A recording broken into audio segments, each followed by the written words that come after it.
হরে কৃষ্ণ ভক্তবৃন্দ, আশা করি আপনারা সবাই ভালো আছেন এবং হরে কৃষ্ণ মহামন্ত্র জপ করছেন। আমি আপনাদেরকে বলেছিলাম যে দ্বাদশ অধ্যায়ের যে ভক্তিযোগ রয়েছে সেটা আপনাদেরকে আমি পরের ভিডিওতে আসবে। তো আজকে সেই দ্বাদশ অধ্যায় ভক্তিযোগের কিছু শ্লোক আমি তোমাদেরকে আজকে বলবো। তো কেউ ভিডিওটা স্কিপ করবে না, ভিডিওটা সবাই শেষ পর্যন্ত দেখতে থাকুন। তাহলে চলুন আজকে ভিডিওটা তাহলে শুরু করা যাক। ওম নমো ভগবতে বাসুদেবায়। ওম নমো ভগবতে বাসুদেবায়। ওম নমো ভগবতে বাসুদেবায়। শ্রীমদ্ ভগবদ গীতা দ্বাদশ অধ্যায় ভক্তিযোগ শ্লোক নম্বর 1। अर्जुन उवाच एवं सततयुक्ताये भक्तस्त्वत्पर्युपासते ये चापक्षरम् अव्यक्तं तेषां के योगो वित्तमा। श्लोक नम्बर 2। श्री भगवान् उवाच मया विश्वमनये मां नित्ययुक्ता उपासते श्रद्धया परयपेतास्ते मे युक्ततमा मताः। 3 এবং 4 নম্বর শ্লোক। ये त अक्षरम् अनिर्देश्यम् अव्यक्तं पर्युपासते सर्वत्र गमचिन्तं च कूटस्थम् अचलं ध्रुवम् संनियम् इन्द्रियं ग्रामं सर्वत्र समबुद्धय ते प्राप्नुवन्ति मामेव सर्वभूतहितरताः। श्लोक नंबर 5। क्लेश अधिकतरस्तेषां व्यक्तशक्तचेतसाम् अव्यक्ता हि गतिर्दुःखं देहोबद्भिरवाप्यते। এই শ্লোকটা আমি একটু আপনাদেরকে ব্যাখ্যা করে দিচ্ছি। ক্লেশ মানে কি? যেটা হচ্ছে কষ্ট, অধিকতর, অতিরিক্ত, তেষাম তাদের, অব্যক্ত, আসক্ত, চেতসাম যাদের মন, অব্যক্তা অব্যক্তের প্রতি, হি অবশ্যই, গতি দুঃখম দুঃখময়, দেহ বোধভি দেহাভিমানী জীব দ্বারা, অবাপ্যতে লাভ হয়। যাদের মন ভগবানের অব্যক্ত নির্বিশেষ রূপের প্রতি আসক্ত তাদের ক্লেশ অধিকতর হয়। অব্যক্তের উপাসনার ফলে দেহধারী জীবেদের কেবল দুঃখই লাভ হয়। যে সমস্ত অধ্যাত্মবাদীরা ভগবানের অচিন্ত অব্যক্ত ও নির্বিশেষ তত্ত্ব জানবার প্রয়াসী তাদের বলা হয় জ্ঞানযোগী, এবং যারা সম্পূর্ণরূপে কৃষ্ণ ভাবনাময় হয়ে ভক্তিযুক্ত চিত্তে ভগবানের সেবা করেন তাদের বলা হয় ভক্তিযোগী। এখন এখানে জ্ঞানযোগ ও ভক্তিযোগের মধ্যে পার্থক্য সুস্পষ্টভাবে ব্যক্ত করা হয়েছে।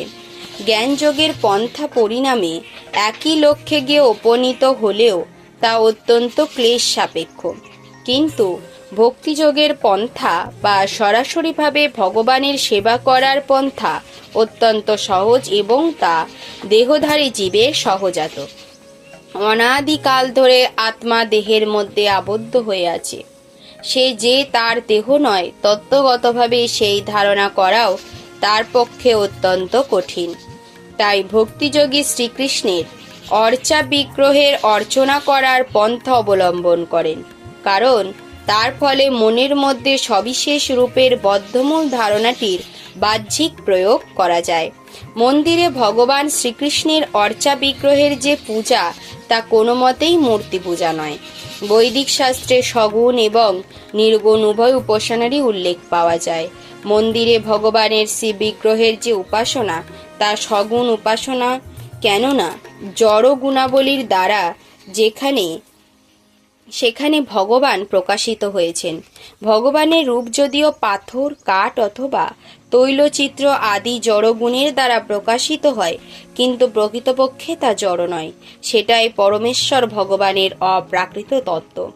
সেই সম্বন্ধে একটি স্থূল উদাহরণ এখানে দেওয়া যেতে পারে। যেমন রাস্তার পাশে আমরা ডাক বাক্স দেখতে পাই এবং সেই বাক্সে আমরা যদি চিঠিপত্র ফেলি তাহলে সেগুলি স্বাভাবিকভাবেই তাদের গন্তব্যস্থলে অনায়াসে পৌঁছে যাবে।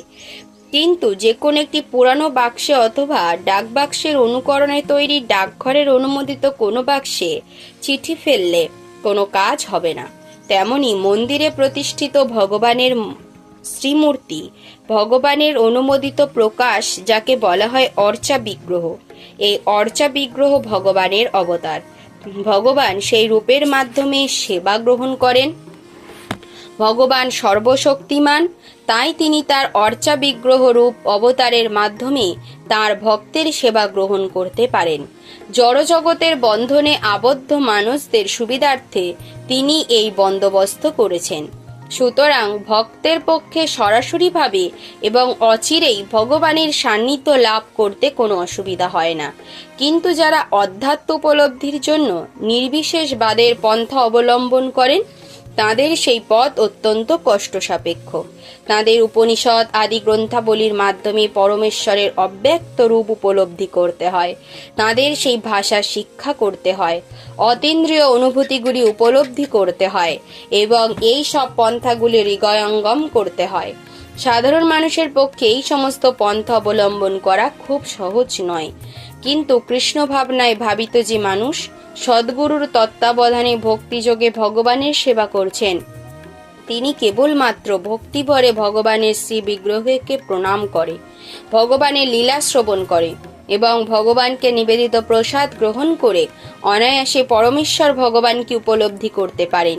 নির্বিশেষবাদীরা যে অনর্থক ক্লেশদায়ক পন্থা অবলম্বন করেন তাতে পরিণামে তাদের পরম তত্ত্বের চরম উপলব্ধি না হওয়ার ঝুঁকি যে থেকেই যায় সেই সম্বন্ধে কোনো সন্দেহ নেই। কিন্তু সবিশেষবাদীরা কোনো রকম ঝুঁকি না নিয়ে, কোনো রকম ক্লেশ অথবা দুঃখ স্বীকার না করে সরাসরিভাবে পরমেশ্বর ভগবানের সমীপবর্তী হন। শ্রীমদ্ ভগবতে এই ধরনের একটি শ্লোক আছে যেখানে বলা হয়েছে যে পরমেশ্বর ভগবানের শ্রীচরণে আত্মনিবেদন করাই যদি পরম উদ্দেশ্য হয়, এই আত্মনিবেদনের পন্থাকেই বলা হয় ভক্তি। তাহলে তা না করে কোনটি ব্রহ্ম আর কোনটি ব্রহ্ম নয় সেটি জানবার জন্য সারাটি জীবন নষ্ট করলে তার ফল অবশ্যই ক্লেশদায়ক হয়। তাই আত্মোপলব্ধির এই ক্লেশদায়ক পন্থা গ্রহণ না করতে এখানে উপদেশ দেওয়া হয়েছে, কারণ তার পরিণতি অনিশ্চিত। জীব হচ্ছে নিত্য স্বতন্ত্র আত্মা এবং সে যদি ব্রহ্মে লীন হয়ে যেতে চায় তাহলে সে তার স্বরূপের সৎ ও চিৎ প্রবৃত্তির উপলব্ধি করতে পারে, কিন্তু আনন্দময় প্রবৃত্তির উপলব্ধি হয় না। জ্ঞানযোগের পথে বিশেষভাবে অগ্রণী এই প্রকার অধ্যাত্মবিদ কখনো হয়তো কোনো ভক্তের কৃপায় ভক্তিযোগের পথে আসতে পারেন। সেই সময় নির্বিশেষবাদের দীর্ঘ সাধনা তার ভক্তিযোগের পথে প্রতিবন্ধক হয়ে দাঁড়ায়, কারণ তিনি তখন তার পূর্বার্জিত ধারণাগুলি ত্যাগ করতে পারেন না। তাই দেহধারী জীবের পক্ষে নির্বিশেষ ব্রহ্মের উপাসনা সর্ব অবস্থাতেই ক্লেশদায়ক, তার অনুশীলন ক্লেশদায়ক এবং তার উপলব্ধিও ক্লেশদায়ক। প্রতিটি জীবেরই আংশিক স্বাতন্ত্র্য আছে এবং আমাদের নিশ্চিতভাবে জানা উচিত যে এই নির্বিশেষ ব্রহ্ম উপলব্ধি আমাদের চিন্ময় সত্তার আনন্দময় প্রবৃত্তির বিরোধী। এই পন্থা গ্রহণ করা উচিত নয়, কারণ প্রতিটি স্বতন্ত্র জীবের পক্ষে কৃষ্ণ ভাবনাময় পন্থাই সর্বশ্রেষ্ঠ, যার মাধ্যমে সে সর্বতোভাবে ভগবানের সেবায় নিয়োজিত হতে পারে। এই ভগবত ভক্তগুলিকে যদি কেউ অবহেলা করে তাহলে তার ভগবত বিমুখ নাস্তিকে পরিণত হওয়ার সম্ভাবনা থাকে। অতএব অব্যক্ত অচিন্ত ইন্দ্রিয়ানুভূতির অতীত নির্বিশেষে ধ্যানে মগ্ন হওয়ার পন্থায় কখনোই, বিশেষ করে এই যুগে, প্রাণোদিত করা উচিত নয়। সে সম্বন্ধে এই শ্লোকে উল্লেখ করা হয়েছে, সেটি ভগবান শ্রীকৃষ্ণের দ্বারা উপদিষ্ট হয়নি। ওম সর্বে ভবন্তু সুখেনা, সর্বে সন্তু নিরাময়া, সর্বে ভদ্রাণি পশ্যন্তু, কস্যচিৎ দুঃখম ন আপ্নুয়াত। ওম শান্তি, ওম শান্তি, ওম শান্তি। হরে কৃষ্ণ কৃষ্ণ কৃষ্ণ হরে হরে, হরে রাম রাম রাম হরে হরে। হরে কৃষ্ণ ভক্তবৃন্দ, ভিডিওটি যদি ভালো লেগে থাকে তাহলে একটা লাইক করে দেবেন এবং অবশ্যই চ্যানেলটিকে সাবস্ক্রাইব করে রাখবেন, যাতে পরবর্তী ভিডিও আপনাদের কাছে সবার আগে পৌঁছে যায়। এবং কমেন্ট করে জানাতে ভুলবেন না আপনাদের ভিডিওটি কেমন লাগছে। তো আজকে ভিডিওটা এই পর্যন্ত, দেখা হচ্ছে পরের একটা ভিডিওতে। হরে কৃষ্ণ।